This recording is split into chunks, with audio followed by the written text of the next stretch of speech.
July മാസം 9-ാം തീയതി ബുധനാഴ്ച ദേശീയ പണിമുടക്കാണ്. 24 മണിക്കൂർ ദേശീയ പണിമുടക്കാണ് ഇപ്പോൾ പ്രഖ്യാപിച്ചിട്ടുള്ളത്. നമ്മളുടെ സംസ്ഥാനത്ത് പണിമുടക്ക് പൂർണ്ണമാകുമെന്നാണ് ഏറ്റവും പുതുതായിട്ട് വരുന്ന റിപ്പോർട്ടുകൾ. എല്ലാ വ്യാപാര വ്യവസായ സ്ഥാപനങ്ങളെല്ലാം അടഞ്ഞുകിടക്കുന്ന സാഹചര്യം. അതോടൊപ്പം തന്നെ അർദ്ധ സർക്കാർ സ്ഥാപനങ്ങൾ, പൊതുമേഖലാ സ്ഥാപനങ്ങൾ, ഇതോടൊപ്പം തന്നെ അധ്യാപകർ, അനധ്യാപകർ, ബാങ്കിങ് മേഖലയും അടഞ്ഞുകിടക്കുന്ന സാഹചര്യങ്ങളുണ്ടാകും. ഇൻഷുറൻസ് മേഖല അടഞ്ഞുകിടക്കുന്ന സാഹചര്യമുണ്ടാകും.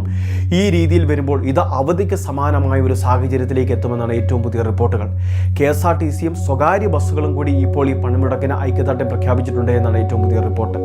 കേന്ദ്ര സർക്കാരിൻ്റെ തൊഴിലാളി വിരുദ്ധ നയങ്ങൾക്കെതിരെ, അതോടൊപ്പം തന്നെ കർഷക ദ്രോഹ നടപടികൾക്കെതിരെയാണ് 24 മണിക്കൂർ ദേശീയ പണിമുടക്ക് ഇപ്പോൾ ആഹ്വാനം ചെയ്തിട്ടുള്ളത്. മെയ് മാസം 20-ാം തീയതി നടത്തേണ്ടിയിരുന്ന ദേശീയ പണിമുടക്കാണ് ഇപ്പോൾ ജൂലൈ മാസം 9-ാം തീയതി ബുധനാഴ്ച നടത്തപ്പെടുന്നത്.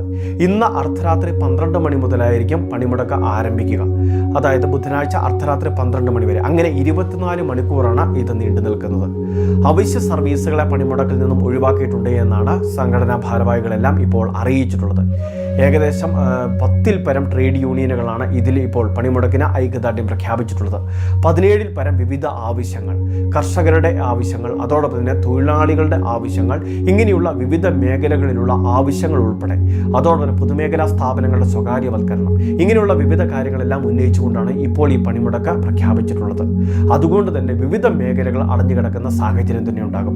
കേരളത്തിലേക്ക് വരുമ്പോൾ പ്രത്യേകം എല്ലാവരും ശ്രദ്ധിക്കുക. ബാങ്കിങ് ഇടപാടുകൾ ഉൾപ്പെടെ നാളെ സ്തംഭിക്കാൻ സാധ്യതയുണ്ട് എന്നാണ് ഇപ്പോൾ ലഭിക്കുന്ന റിപ്പോർട്ട്. അതുകൊണ്ട് തന്നെ ബാങ്ക് ഇടപാടുകൾ എന്തെങ്കിലും നടത്തേണ്ടതുണ്ടെങ്കിൽ ആ കാര്യങ്ങൾ ഇന്ന് തന്നെ ചെയ്യുന്നതിന് വേണ്ടി ശ്രദ്ധിക്കേണ്ടതാണ്.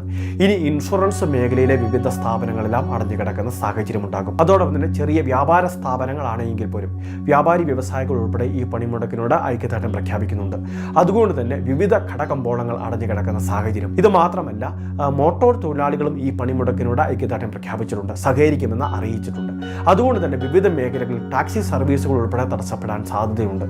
ഇതേ സാഹചര്യത്തിൽ തന്നെ പൊതുഗതാഗത മാർഗങ്ങളും ഇപ്പോൾ തടസ്സപ്പെടുന്ന സാഹചര്യമുണ്ട്. KSRTCയും സ്വകാര്യ ബസ്സുകളും ഈ പണിമുടക്കിനോട് സഹകരിക്കുമെന്ന് അറിയിച്ചിട്ടുണ്ട്. ഇനി അത് മാത്രമല്ല, സ്വകാര്യ വാഹനങ്ങൾ, നമ്മളുടെ വാഹനങ്ങളാണെങ്കിൽ പോലും അത് നിരത്തിലിറക്കാതെ ഇതിനോട് സഹകരിക്കണമെന്ന്, പണിമുടക്കിനോട് സഹകരിക്കണമെന്നാണ് ട്രേഡ് യൂണിയൻ ഭാരവാഹികൾ അറിയിച്ചിട്ടുള്ളത്. അതുകൊണ്ട് തന്നെ ഹർത്താലിന് സമാനമായ ഒരു സാഹചര്യമായിരിക്കും കേരളത്തിലും ഉണ്ടാവുക. അവധിയൊന്നും തന്നെ പ്രഖ്യാപിച്ചിട്ടില്ല എങ്കിലും അധ്യാപകരുൾപ്പെടെ പണിമുടക്കിനോട് സഹകരിക്കുന്നത് കൊണ്ട് തന്നെ ഇത്തരത്തിൽ അവധിക്ക് സമാനമായ ഒരു സാഹചര്യം വിദ്യാഭ്യാസ സ്ഥാപനങ്ങൾ നേരിടേണ്ടതായിട്ട് വരുന്നുണ്ട്. ഇനി എന്തെങ്കിലുമൊക്കെ അപ്ഡേഷനുകൾ ഉണ്ടെങ്കിൽ തുടർന്നുള്ള വീഡിയോയിലൂടെ അറിയിക്കാം. ഇപ്പോൾ ഈ പ്രധാനപ്പെട്ട കാര്യങ്ങൾ തീർച്ചയായിട്ടും എല്ലാവരും ഒന്ന് ശ്രദ്ധിക്കുക. വളരെ പ്രധാനപ്പെട്ട ഒരു ഇൻഫർമേഷൻ, ഇതുപോലുള്ള വിവിധ ഇൻഫർമേഷൻ കൃത്യസമയത്ത് ലഭിക്കാൻ ചാനൽ സബ്സ്ക്രൈബ് ചെയ്യുക, ഫോളോ ചെയ്യുക.